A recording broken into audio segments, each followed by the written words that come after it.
Pensez-vous qu'un jour la tour Eiffel pourrait être vendue?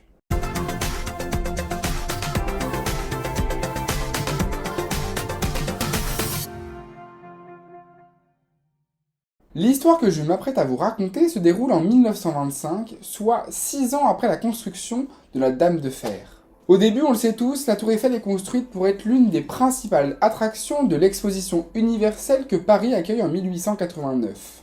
Elle n'avait alors qu'une durée d'exploitation de 20 ans, après laquelle celle-ci devait être déconstruite. Cependant, l'idée de Gustave Eiffel de faire de la tour un véritable laboratoire scientifique va la sauver de la déconstruction. Bien que maintenant la tour ait une véritable utilité, elle est aussi un véritable gouffre financier pour la mairie de Paris qui la possède. En effet, la tour a besoin de beaucoup de rafraîchissement et de rénovation, surtout concernant la peinture qui doit être renouvelée tous les 5 à 7 ans. L'attrait touristique de la tour tend à diminuer et les critiques déjà émises lors de son inauguration sont encore vives. À l'époque, des auteurs comme Guy de Maupassant ou Alexandre Dumas fils s'insurgent lorsqu'ils voient s'élever cette odieuse colonne de tôle, noire et gigantesque cheminée d'usine, ce lampadaire véritable tragique ou encore ce squelette disgracieux. Au début de l'année 1925, un certain Victor Lustig lit dans la presse un article relatant les difficultés de la mairie de Paris à s'occuper de la tour. Le papier en question se termine même par une question rhétorique à visée humoristique: devrait-on vendre la tour Eiffel?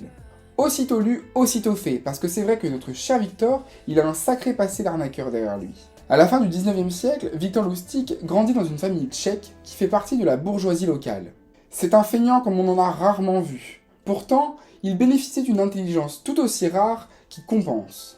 À 20 ans à peine, il rejoint Paris et occupe ses journées avec des voyous et à séduire des jolies filles. Souvent, il embarque dans les vieux paquebots à vapeur qui traversent l'Atlantique pour arnaquer des vieilles dames riches et des hommes d'affaires américains.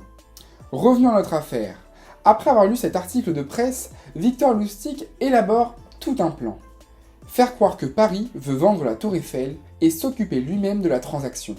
Il se fait alors passer pour un employé haut placé au ministère des Postes et des Télégraphes, qui gère à l'époque la tour, et convoque au Crillon, un hôtel des plus prestigieux, 5 ferrailleurs parisiens. Il les accueille évidemment avec tous les honneurs de l'époque, avec du champagne et des toasts. C'est là qu'il explique que la mairie de Paris a décidé de se séparer de la tour Eiffel en la vendant en pièces détachées. Il insiste surtout sur le fait que cette information doit rester secrète jusqu'à la signature d'un potentiel contrat, sous peine de déchaîner les foules et d'alimenter une tempête médiatique. Très vite, 4 des 5 ferrailleurs se retirent du projet, sûrement ont-ils flairé l'arnaque. Seul un, André Poisson, qui tente de se faire une place dans le métier, revient le lendemain avec la somme demandée, soit 70 000 francs, soit l'équivalent de 7 000 € aujourd'hui. C'est là qu'on peut se dire, comment il n'a pas pensé que 7 000 € c'était trop peu pour cette tour? Mais là, notre petit Victor, il est bien content de sa supercherie, et il prétexte la signature des papiers officiels pour s'enfuir en Autriche. Le pire dans cette histoire, c'est que André Poisson, qui vient de se faire avoir comme pas permis, il a tellement honte en fait qu'il ne va même pas prévenir la police. Bon, l'histoire est tellement folle qu'évidemment elle fuite dans la presse, et on pourrait penser qu'elle s'arrête ici, mais non. Le Victor, il est tellement fier de son arnaque qu'il revient en France quelques années plus tard pour retenter le coup. Bon, là évidemment la police va être mise au courant, et il va vite s'enfuir aux États-Unis pour ne pas être attrapé.